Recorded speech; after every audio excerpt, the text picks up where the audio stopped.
Hello, and welcome back to the Pink Sofa Hour, aka today, the Pink Sofa Secret Transmission. I am joined here today by a guest known as Dan Hochman. How are you doing today, sir? Doing great, man. Thanks for having me. Nice. It's an honor to be on this sofa. Wow, that's a lot, and I really appreciate that. That's some kind words there. I hope that I can match your level of kindness today. Did you drive over? How was your drive over? It was good. It was quick. Yeah, Nice. I live about 10 minutes away, so. Beautiful. Mhm. That's what I like to hear. Being in Denver all the time lately has really been quite taxing in general. Since the Pink Stuff Hour is obviously located in my living room in Boulder, but things might be changing in not so long. You are here in particular because I think you saw the Jackson Maloney episode, I did. and you just kind of are very good friends with Jackson, obviously, and you wanted to hop on, and there happened to be a secret transmission slot open for the month of March. Thank you for taking that on, Yeah. Thanks for and having me. and thank you so much for being here. Yeah, it was so cool. I saw Jackson's stream. I'm like, I love this concept. This is a really cool kind of, like, reminded me of like a college radio kind of thing. And so, yeah, I was stoked to hop on the opportunity. Appreciate you having me. No problem, and it is very much a college radio inspired thing. Awesome. So I like to usually start off the episodes by talking a little bit about the history of you and music, where it is that you originally started learning how to play music, what instruments you first picked up, what is it that drew you to performing and eventually potentially writing your own music. Yeah. Well, I think I've always had just a deep appreciation for music. My house is just filled with like eclectic sounds. From the time I was super young, and so I always had a lot of like soul musicians in my ears at a young age.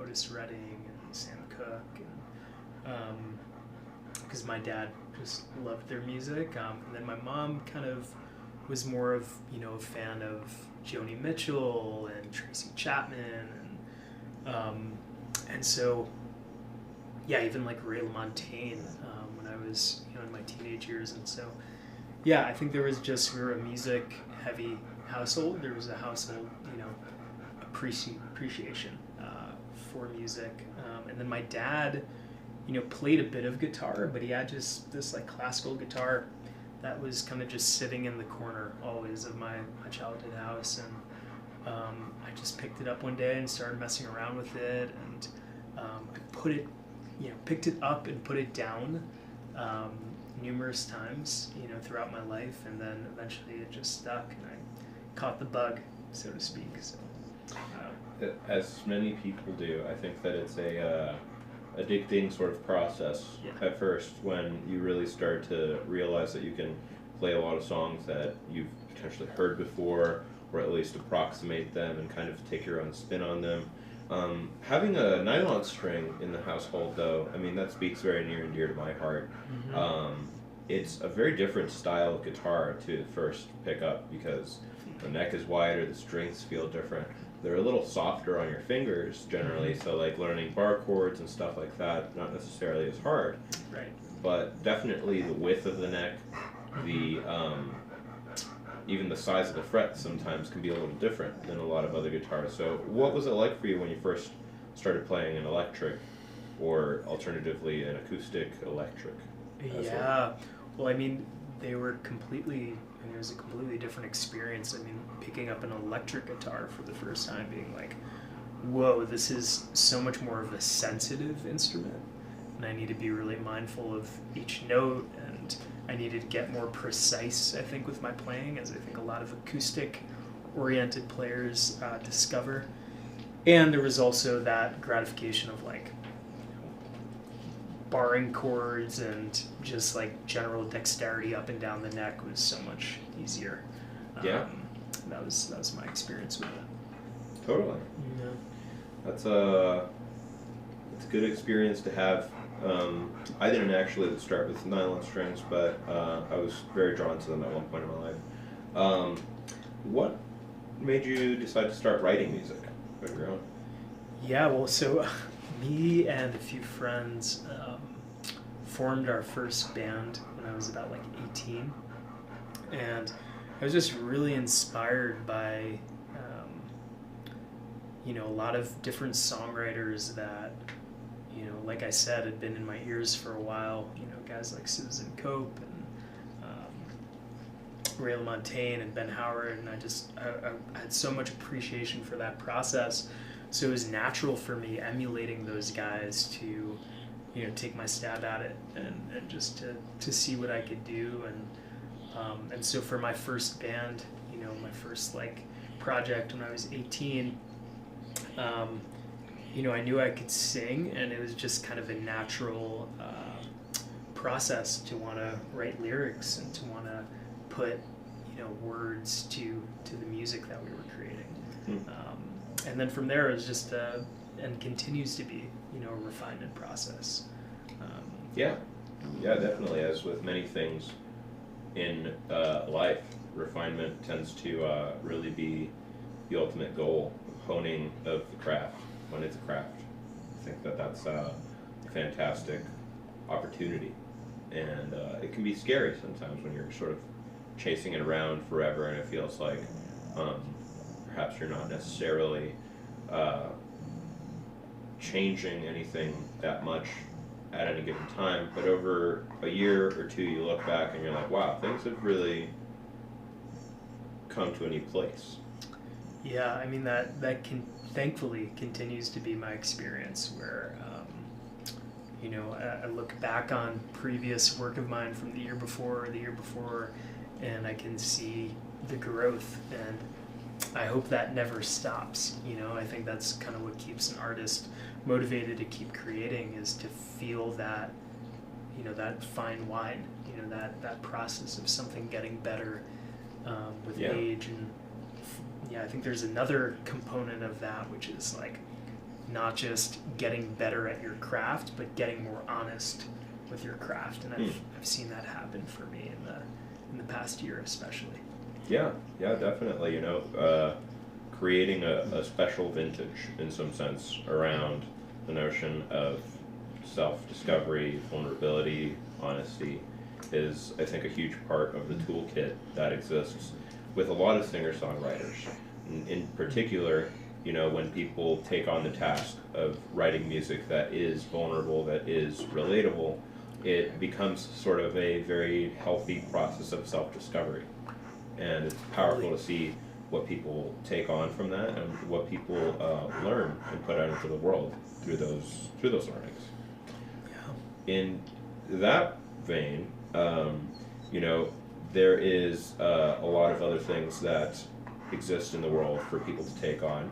One of them is the process of physical fitness improvement and stuff of that nature. And I know that you're quite an aficionado of that. Yeah, it's been it's again been one of those things that has kind of just came into my life pretty naturally. But I feel honored to have that side be part of my work. Although so much more of my focus these days is on my music. I still continue to have that be one of the ways that I serve, and yeah, it's been really cool. I think when I got into that line of work, it was just to help people, to want to help people and empower them around their health, and kind of viewing that as like the first piece to anybody's empowerment journey of just living happier, better lives. And it continues to be just like anything else, a refinement, but it's been a nice piece of things. Do you still do any sort of coaching in that realm? Yeah, I do. It's been with currently as unpredictable as music can be. It's been really nice to have like a consistent bread and butter. And I think I still see myself like even, a few years down the road, being hopefully a lot further along musically where I am now. Still see myself wanting to help and serve in some capacity around that. So yeah, doing much less of it than I was maybe like 5 or 6 years ago, thankfully, because it feels actually really good to be focusing most of my attention on music. Yeah. Yeah. And for good reason, definitely. I would say that having listened to several of your albums at this point, well, 2, and the singles that you've come out with, I am pleasantly surprised and simultaneously very acutely aware of how it is that you and Jackson both kind of occupy a similar space, but distinct enough that you have your own artistic identities. And I think that's really important, and Scooter's here in the studio with us today, saying hello and potentially lending his talents of harmony and singing later on. We'll see. Hopefully. We'll see if we're so lucky. Fingers crossed. But you started off with an album in October of 2020 called Hearts Alive. Mm-hmm. And I listened to the titular track, the namesake of the album, and that was my favorite, I think, off of the whole album. And I think the reason for that was some of this whole nostalgia around phone conversations has such a powerful sort of emotional quality, especially in that particular time period in the happenings of the world, one could say, where perhaps we weren't as connected with others as we wanted to be, and phone conversations maybe was the only thing that was really available to us to have that sort of connection. That emotional quality, I think, was very well captured.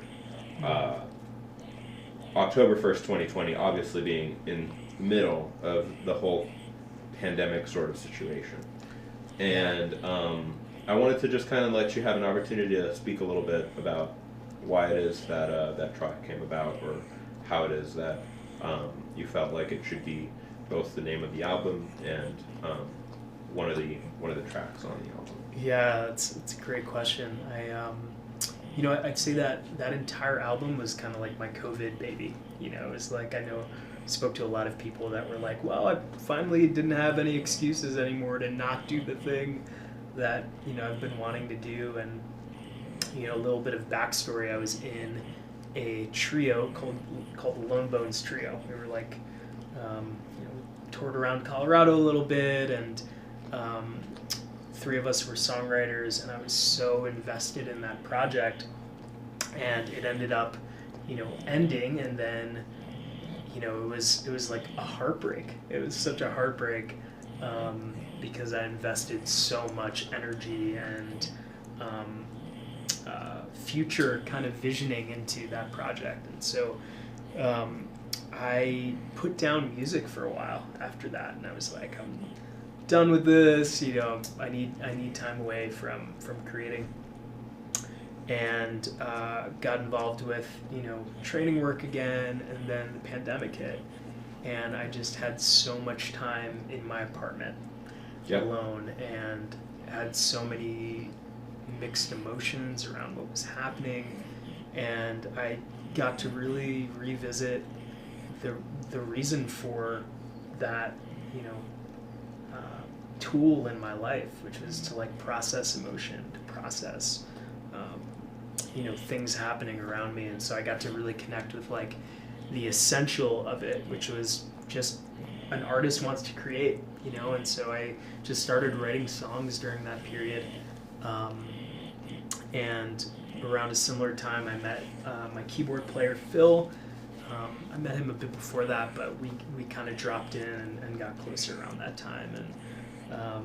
And then it was just kind of an easy thing where I was like, I feel like my heart is coming back alive, right, through this process. I feel like I'm starting to open back up to life and to music, and just felt like a really good namesake for that album.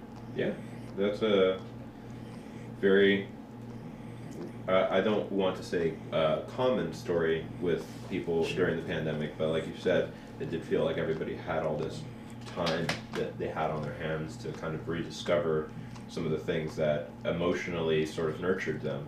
when we were all very much in need of sort of emotional nurturing at the time. Oh, totally. So you mentioned the Lone Bones Trio. Mm-hmm. Did that happen to be Ash and Jack, or Ash and Jack? Ash Reese, Jack Dugan? Oh no! Good. I see. Just a random question Random that I have cue. here. Yeah, no. So that track Morphine. Those are just two good friends of mine that we decided to do a track together. But that project is two friends of mine that live in Nashville now. Both singer-songwriters. One's Taylor Took, and the other one is Trace Jory. Gotcha. And yeah, we kind of just formed a little thing, pretty early on when I moved here, like around maybe the beginning of 2019. Gotcha. And pre-pandemic, played a bunch of shows and did that whole kind of thing. And yeah, and it was amazing because we were all vocalists. We could do three-part harmonies and stuff like that. Oh, that's always nice to see. I'm a big fan. Yeah, totally. And we had the experience of like, man, we all want this project to go in slightly different directions, like the classic "too many cooks in the kitchen" kind of thing, Yeah. So yeah. Cool. Well, I want to take a little opportunity here to potentially allow you to set up to start maybe with a song. Yeah, I'd be happy to. That would be amazing. And we're going to adjust a quick little thing, so we will be right back with that.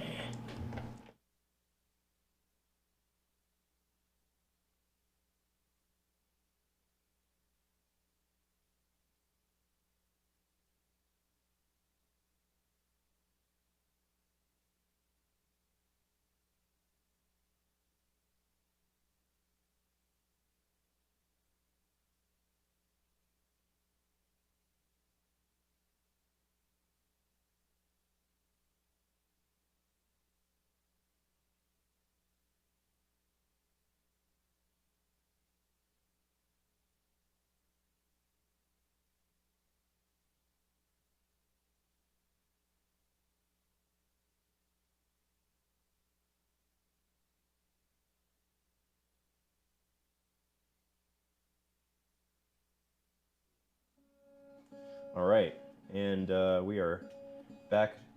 Dan, do you have any information about this track you'd like to share with us before we get started? Yeah, I'd be happy to. So, essentially,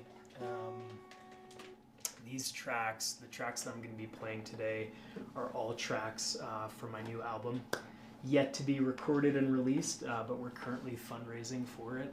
Ooh. And yeah, I really Shadow Blues, right? Shadow Blues, yep. Yeah, and yeah, as I was saying earlier, I really feel like these are not only my strongest songs, but they're my most honest songs. I really dug deep for these, and they came from just living a lot of life. And so, yeah, I'm really excited to share them. And this one that I'm going to share right now is actually... It's not an autobiographical song. It's, I think, actually the only non-autobiographical song I've written. Ooh. But that kind of almost has a bit of a precedent with one of Jackson Maloney's tune, "Murder in the First Degree." Right, totally. I love that. It's track only like Jackson's. non-autobiographical track. Also. Yeah, exactly. Cool. Good memory. Yeah, so this is this track's called Something Like Starlight, and I was kind of just having fun playing with the theme of being a storyteller but telling somebody else's story. And so I was just imagining this like old kind of drunken coal miner with a lot of ghosts and skeletons in his closet, and who's kind of heartbroken, and it was fun to play with that. So lovely. Yeah, this track is, let's go ahead and hear it. Called Something Like Starlight.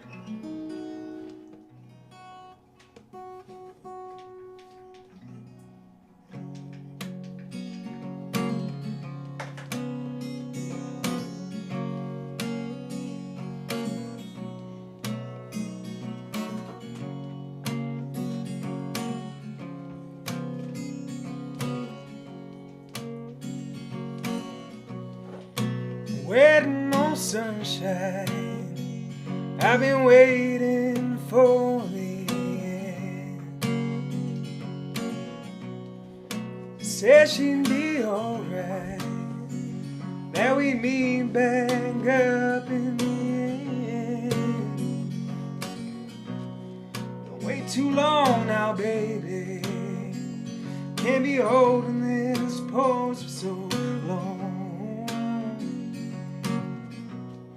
Well, the first time I've been broken won't be the last time I've been wrong. 'Cause she's something like starlight. She's the only one I want. So tuck me in tight now, girl. Can't be holding this pose for so long.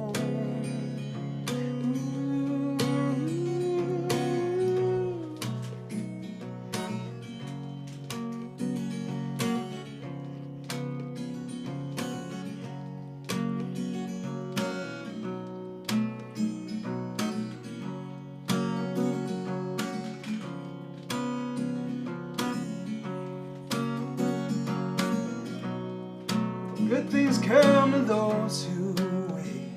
I've been perched up in the pines,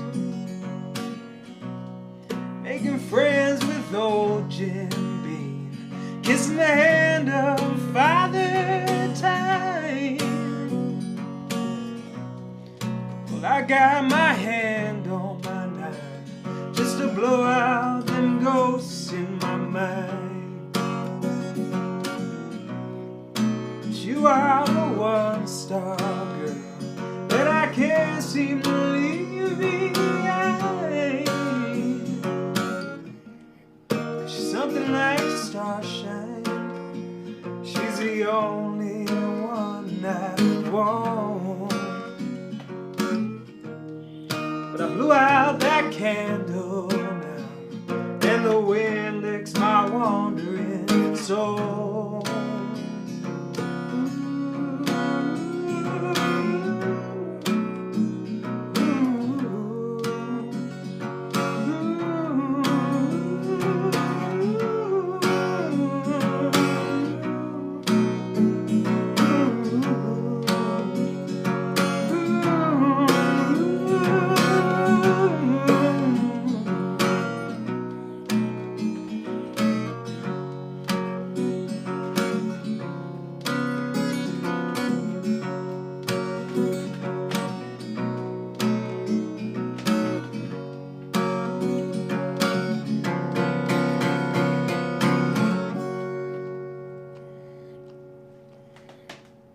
Wow. I like the line about Jim Beam. Oh, thank you, And man. in general, I feel like I can totally tell where that song is coming from. It's a very heartfelt sort of rendition. Oh, thank you. What inspired you to write a song about a story like that?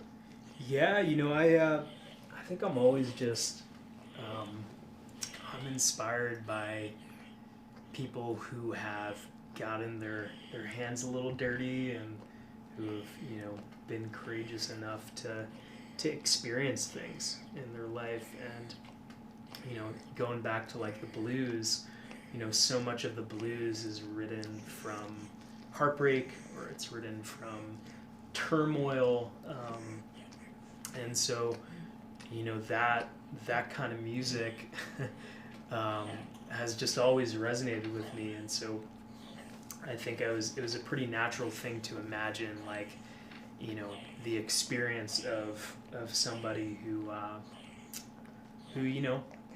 lived some life and fucked some things up. I don't know if I'm allowed to curse on it. Oh, it's YouTube. Okay. You're totally Cool. Not a problem. And so it's just cool to just play with that a little bit and to be creative and get out of just like my perspective into imagining somebody else's. Yeah, absolutely. And as you were mentioning before we got into that track, the whole aspect of putting yourself into the world and discovering new experiences, recognizing how it is that you approach new experiences can be tremendously fulfilling and inspiring towards new creative ventures. And in particular, I think that one of those experiences that you had recently was that you went down to Central America, right? I did, yeah. Please tell me everything. I mean, Oh man. being a Hispanic person, obviously, I'm a little bit biased in general around Sure. Central and South America. But I always love hearing people's renditions of their stories, what it is that they love the most about it. You know, Pura Vida and all that stuff Sure, is out there. And Yeah. it's pretty special compared to living in the States and everything else. But what was your take on going down there for a couple months? Yeah, I mean it was incredible. I mean I learned so much from that trip. While I will say it was definitely more of a hero's journey than a vacation for, reasons that I'll get Heroic into. journey. What was that? A heroic journey, A heroic, perhaps? yeah, hero's journey. I mean, it was fraught with, a near death experience and lots of challenge. But it was also some of the highest highs that I've experienced. And one of the things that really inspired me about Central America was just the simplicity of things. I think we complicate a lot. In the States, it's like everything is, whether it's bureaucratic complications or, life is just requires more here. And getting down to Costa Rica in particular, and just seeing how happy and less stressed people are on average. And of course, the other side of that coin is, there's less going on. There's less of, I missed some of the bustle and the grit of a city. Sure. But it was really good for that time in my life to kind of get out. I was going through a big heartbreak and being able to leave for a while and experience, Guatemala and Costa Rica. And it was tremendously valuable. So it was Guatemala and Costa Rica in particular that you were visiting.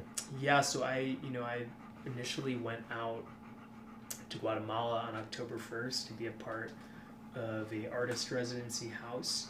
And I stayed there for about 2 weeks. I was supposed to be there for a month.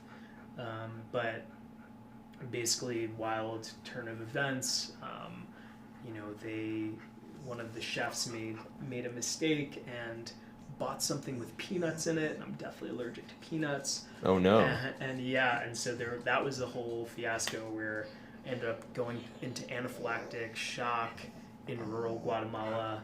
We got into a car accident on the way to the hospital. Oh gosh. It was like, and then I ended up leaving the house, and so that was like where the journey started, because I made my way down to San Marcos, which is like off of Lake Atitlán, and played a string of shows down there. But it was also incredibly challenging time for a variety of reasons.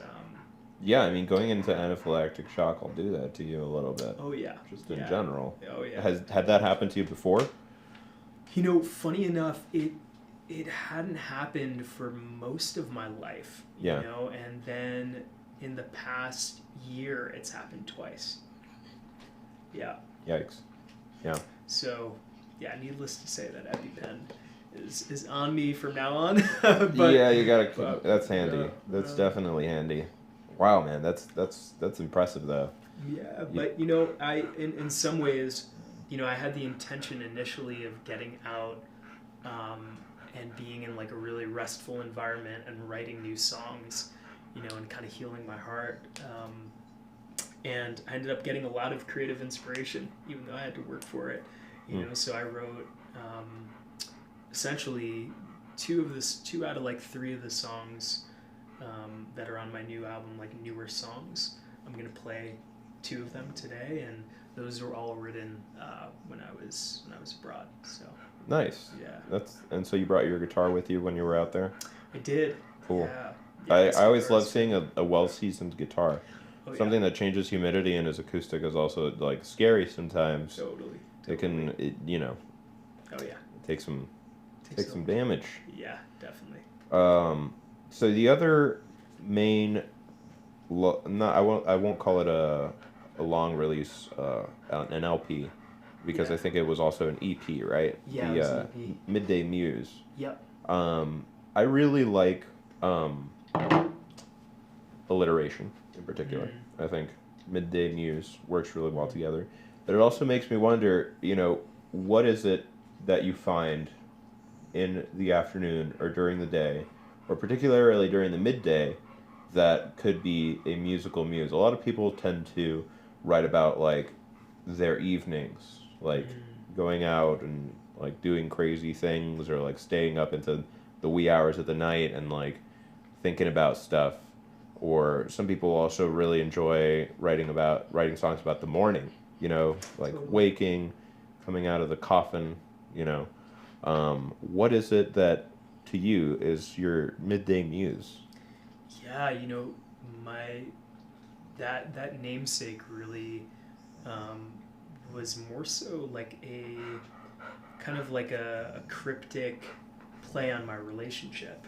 And so it was, I kind of viewed midday or that setting as this like this feeling of being settled into the day, right? And so I had kind of settled into a relationship, not settled, but like, I was never a relationship guy, and this past relationship was that, like, me stepping in a big way to being like, I'm gonna fully open my heart, I'm gonna fully commit to somebody.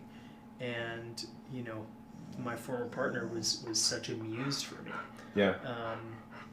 In many ways, that relationship was super inspiring, and especially the way that you're approaching it, being able to open up your heart like that and actually fully commit is its own form of inspiration, because you're taking a very dangerous and vulnerable step. And with that comes a lot of emotion and a lot of critical moments. Oh, yeah. But also a lot of mundane moments. In fact, I feel like there's almost this like idealistic or romantic sort of notion around a lot of like what relationships are. Totally. Going out on dates and like, waking up together. But there's like the middle part of the day where it's just like this mundane sort of like we're making lunch, or like we're doing laundry, or stuff like that like takes up a majority of what it is that exists in relationships. 100%. Yeah, so that's actually really cool. I hadn't thought about it like that before. Yeah, thank you. Yeah, and so this next album, Shadow Blues, right? It's like also like metaphorical. Is in wake of the muse, right? Like the shadow, right? The shadow of the muse. There's the blues, right? And so a lot of these songs, for the most part, were like heartbreak songs, and they're super vulnerable, but they're also, they feel like my best material, and so man. That's usually where a lot of people's best material comes from, and is when you're really willing to share some of the difficult and powerful moments that are out there. So kudos to being vulnerable like that, because it's not easy, and it's also very rewarding, Totally. Yeah, and to me, I see it, when I play live, there's a different kind of connection with the audience, where when I'm playing one of these songs, it's very common that I'll look out into the audience and I'll see somebody crying, or I'll see somebody just like fully enthralled, and I'm like, right, that lets me know that I've done my job right. That lets me know that I've actually dug deep enough and presented something honest enough that people are relating to it. And while my last album, there were a few tracks on there which did feel very honest, especially like a track like Letting Go, or even deeper, for sure. But in general, they were more like, they're a little bit poppier. And so I just got a really clear hit, a little over a year ago, that I needed to dig deeper, and that's where these songs were created from.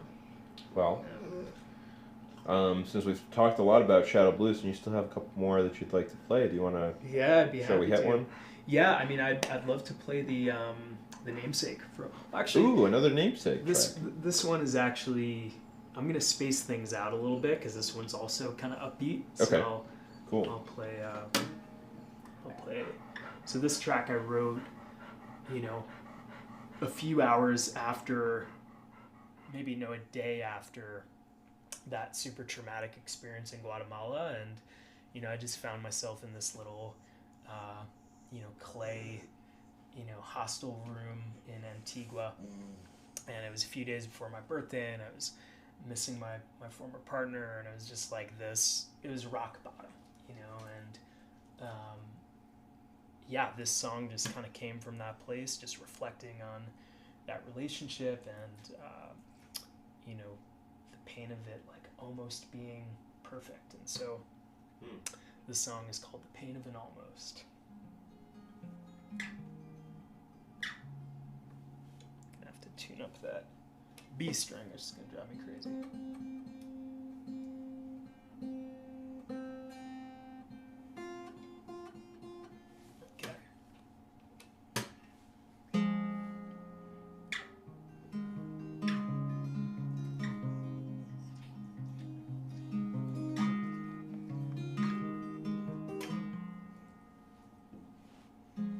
Sitting here lying in a cold clay room, wondering what I gotta do to get a hold of you. I wish I had all of the answers you need. Will you cut me open, darling, I bleed. Now I know it's like having your heart torn away. Part of the bed never felt so empty where she used to lay. Though I know I gave you all of me, I can't help but wait. Wonder why? It's the pain of an almost. Better luck next time. Darling, we try, but we run out of time.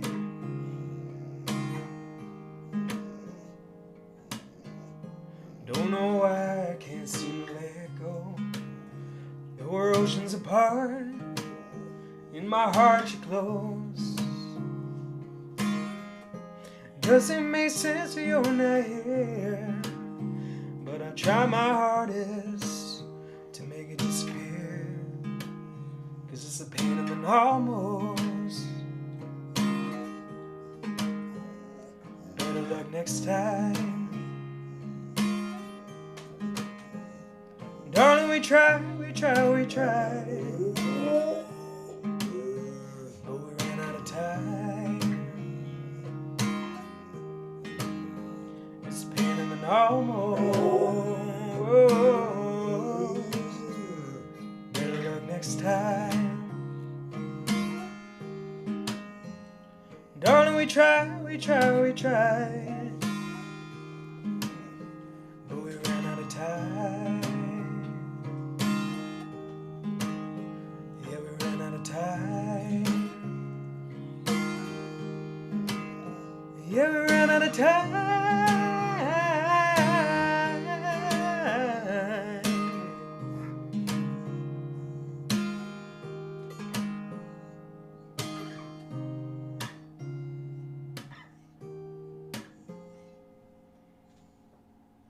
Ooh.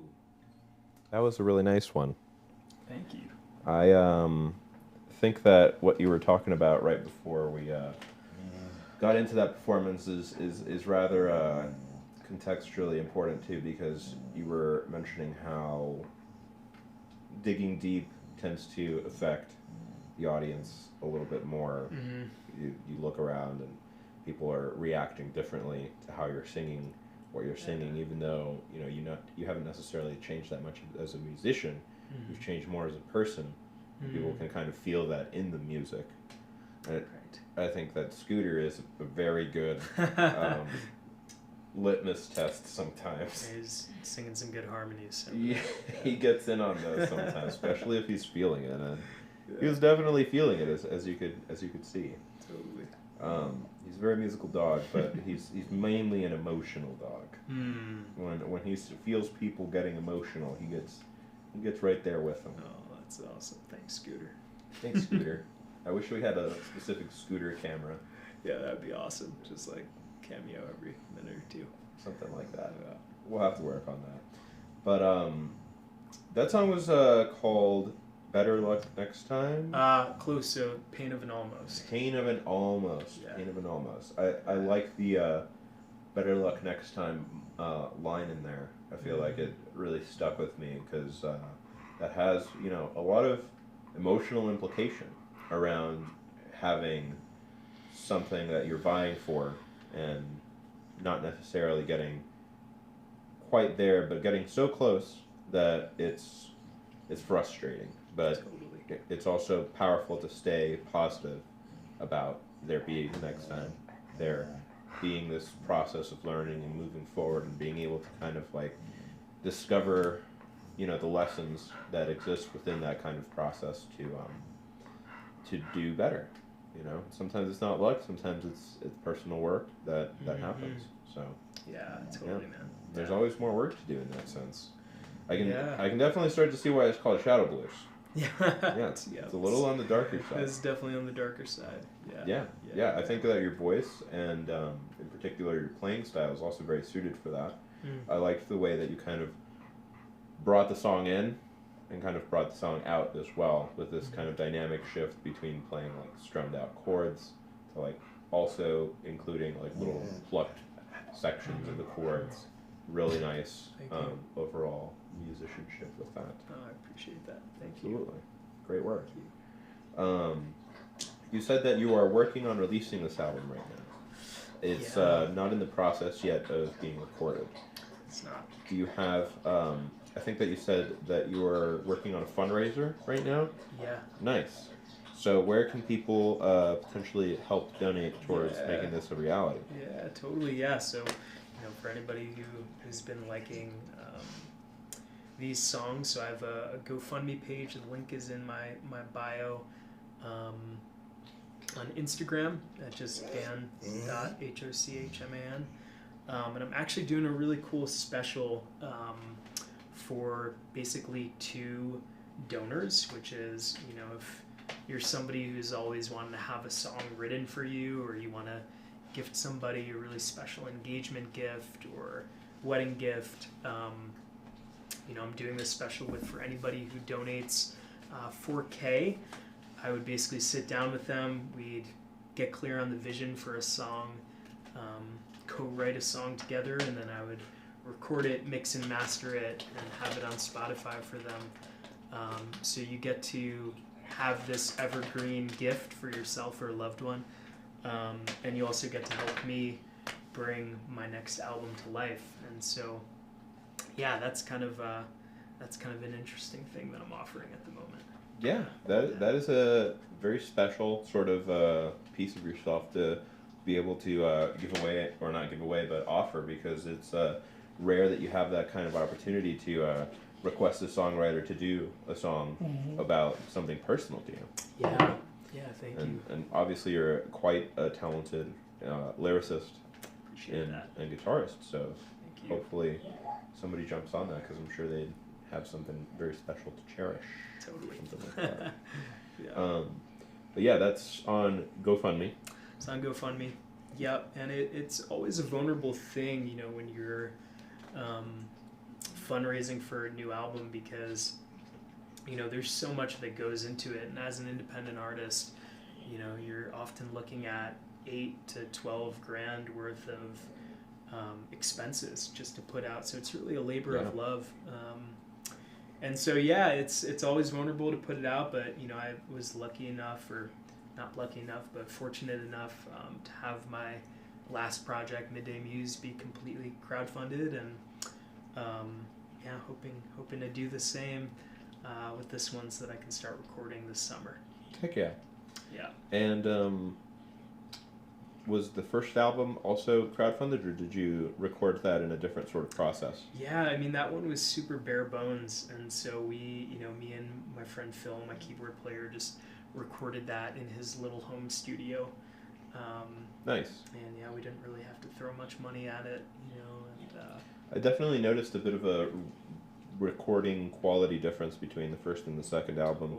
And in particular, also with instrumentation, it's always really obvious with like live drums. You know, having a live drummer who's capable of establishing the groove, or potentially even solo tracking the groove on top of whatever it is that you're doing, is always a real pleasure. And Scooter's just a very happy boy today. I think he's really enjoying your songs. Is there a? You mentioned that you would want to play a couple more, right? 4? Yeah, I'd be happy to play 2 more. We're about 3/4 of the way through the program, so now might be a pretty good opportunity to get back into another one. Yeah, I'd be happy to play this one, Shadow Blues. This is the the titular track. This is the namesake. Let me make a quick adjustment before we continue, and we will be right back.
All right. This track is called Shadow Blues.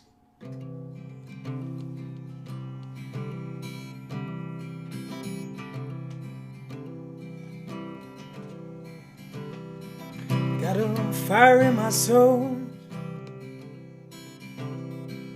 Got a fire in my soul. He's his body through the cold. Got a fire I've been carrying a load. I've been carrying a load. Need a lover I can hold. Little fire, I'm afraid of growing old.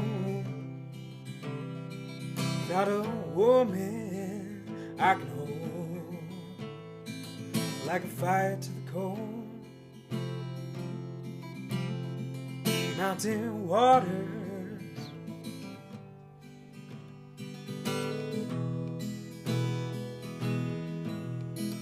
haven't I had enough of heartache? Will I learn my lesson someday, or just leave this body broken and bruised? Now I'm living on the road. Now I'm living on the road. This is a life that I chose, and I lost her. Boise, Idaho, Santa Fe, New Mexico. Ain't one of them my home since I lost her.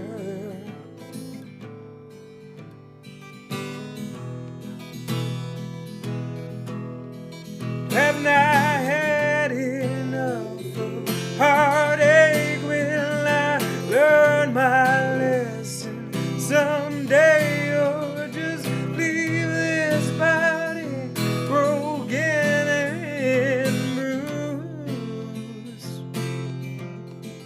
Oh, my hands are hurting, baby, from just holding Someday can't wait till I can just escape the shadow blues. Shadow blues. Shadow blues. Shadow blues. Shadow blues. Shadow blues. Shadow blues. Shadow blues. Ooh, shadow blues.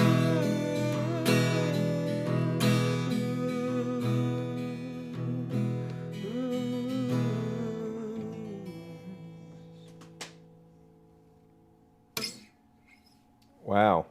Really showcasing some of that dynamic power of your voice in that one. That was really cool. Thank you, man. I appreciate that. Yeah, definitely have the pipes for it, and it's nice to see sort of the exploration between sort of the more breathy sort of quality and more of like the chesty sort of quality sometimes. Yeah, thank you. Yeah. Thanks for noticing. Did you? I know that you kind of picked up the guitar on your own. Yeah. But did you also pick up singing on your own, or was that something that you were kind of taught formally? Yeah, no, I just picked it up on my own. Yeah, I've never like really done any formal lessons. It's actually been something that I've been wanting to do, and to actually like have more like an awareness around like, okay, where am I taking my breaths and doing stuff like that. But yeah, I always just loved singing along to stuff, and you know, like as the cliche goes, like singing in the shower for sure, you know. Yeah, yeah. And then I was like, oh, that doesn't sound terrible. Let me do some more of that, you know. And so, It's the most important thing to singing is just being in the saddle, you know, Exactly. making sure that you got the time, Yeah. because it really comes from a very personal place. And I think that, Yeah. you know, circling back to something that we talked about earlier, where working on yourself, working on your own physical form, because it's how it is that we inhabit this world, Yeah. has a lot to do with how it is that you carry yourself in it, what it is that you have in terms of energy to devote towards your goals, how it is that you use that energy. In singing, it's the most important thing to have sort of a command over yourself, because it is the instrument. And so I think that naturally you've probably also garnered a couple of benefits from how it is that you generally conduct your life. Oh, dude, that's such a. I would have never thought of it like that, but that's a really cool observation. Yeah, I mean, on my best days, I like to think I conduct myself well. Other days, I'm like, could have done a little bit better, dude. You know, in that situation. But. Well, you know, I think that having that perspective and that capability to reflect is a very empowered way of living life. Thanks, appreciate that. And you know, now I have to ask, where did the empowered soul come from? Yeah. It feels like either it could be sort of like a fitness guru company program name, Sure. or just a personal sort of self-attainment mantra kind of thing. Yeah, well, you know, I think it's kind of a both and. You know, that name originally came about through the first iteration of my coaching business, because I was really, when I got down to it, I was like, I want to use health, I want to use these different modalities so that people feel more empowered in their lives. And they were things that I started to do to empower myself and to feel, because to me that's my best, like my favorite feeling, when I'm like, oh my God, I'm crushing it in my life right now, and I feel just like super engaged with whatever I'm doing. Yeah. And so, yeah, it feels like a big part of what I stand for and what I'm here to do. Absolutely. Yeah. That's important to have as sort of like a mission statement for the self, you know. Yeah. You know, I always ask this question towards the beginning of the interview, but it seems as though we've just kind of been rambling on into different sorts of segues up until this point. Yeah. So, are you originally from Colorado? Not. I'm originally from New York. Ah, New York State or New York City? Neither. Well, I mean, technically south of New York City, so I grew up in Long Island. Okay. And I, you know, stayed there for basically 18 years and couldn't wait to get out. It never quite felt like home for me. And then I, moved upstate to the Hudson Valley for school, and just like fell in love with the mountains and I was like, oh my God, New Yorkers can be really cool and down to earth, because in my experience in the city area, it was just everybody's stressed out and rude, and not everybody, of course, but I'm a New Yorker, so I can make the generalization, but it was intense. And so when I got to the mountains, I was like, I love this vibe, and I knew I didn't want to stay in New York after school, and so it was just an easy leap when a good friend of mine got into a PhD program at School of Mines, and we moved out together about 5 years ago,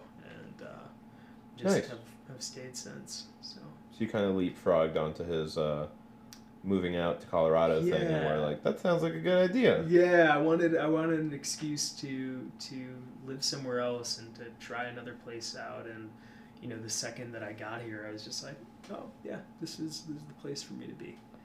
Yeah. I felt kind of the same way when I got here as well. Yeah. I think we have enough time for one more song, if you'd like to do it. I'm also down to keep rapping too. I feel like we could end it on. Yeah, on yeah, song. absolutely. I think that the titular song for the album. I can't wait to hear what sort of instrumentation you come up with. I love hearing the stripped down versions of songs because they feel so raw and particular.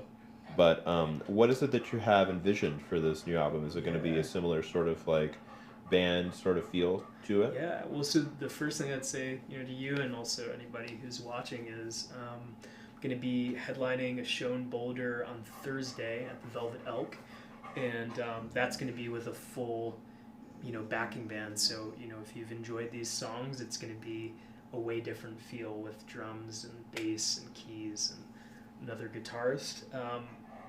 And so I love being able to bring these to a stage and have that band accompaniment.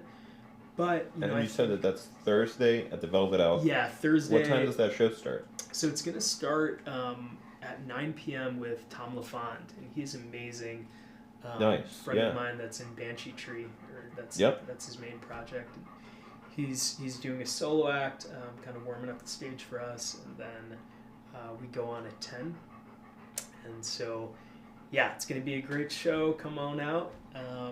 Velvet Elk's a pretty cool spot. It's a sweet spot. Yeah, it's been, I think, probably my favorite. Is there going to be a cover for that, or is it going to be a free show? Yep, it's a $15 cover. Cool. So, nice. Yeah. And I'm sure some of that will be going towards the funding of the album that you're recording. Probably not. I think a lot of it's just going to go to paying my bandmates. And that's fair. But, yeah. You got to do that. Yeah, not doing an album release show just yet or something like that. But yeah, it's going to be an amazing time. But to answer your question as far as the album, I want to do this one just with a really good production quality, but kind of stripped down. And so Midday Muse, had that big band feel to it. Yeah. A lot of songs. This one, I imagine just more like strings, percussion, maybe some violin or cello. But these songs are, I want them to be stripped down for a reason, so that the kind of essential qualities of the song can be really felt by people. So. Yeah. Right. And honestly, when you strip down a song to its essentials and commit yourself to recording it like that, it can be even more of a task than recording lots of different instrumentations and tracks and layering them, because there's nowhere to hide at that point. Everything's got to sound nice, tight, well recorded, and well mixed and mastered, because otherwise it's game over. That's it. Yeah. So that's exactly it. Fundamental stuff for sure. Yeah. Well, this has been a tremendous pleasure having you on, Dan. I am very excited for your album, and I wish you the best of luck in that crowdfunding. Thank you. And if there's any shout-outs or anyone that you'd like to just say hey to at this point, now's a good time to give them a quick little hello. Yeah. Well, thank you to any of my friends or family that are watching or tuned in for a little bit. I want to give a shout out to David Yoon, and for initially telling Jackson and I about this, and to Jackson. Great guy. Yeah. Hope to have him on the show soon. Totally. He's working on it. Yeah. And so, yeah, it's been an honor and a pleasure, man. Thank you for having me. No problem, and thank you for coming. Making the effort and putting yourself out there is quite a challenge, and I always respect musicians who are willing to promote like this. I am excited to be having on Nicholas Sequeira this Saturday at 6 p.m. This has been a special transmission for the Pink Sofa, rounding out the March calendar, and I am grateful to anyone who has been tuning in. Thank you to the audience, and thank you to Boulder and for everyone else who's been so supportive of this project. I am astounded, and we've got some pretty big stuff coming in April. So stay tuned, and see you on Saturday. Bye-bye, everyone.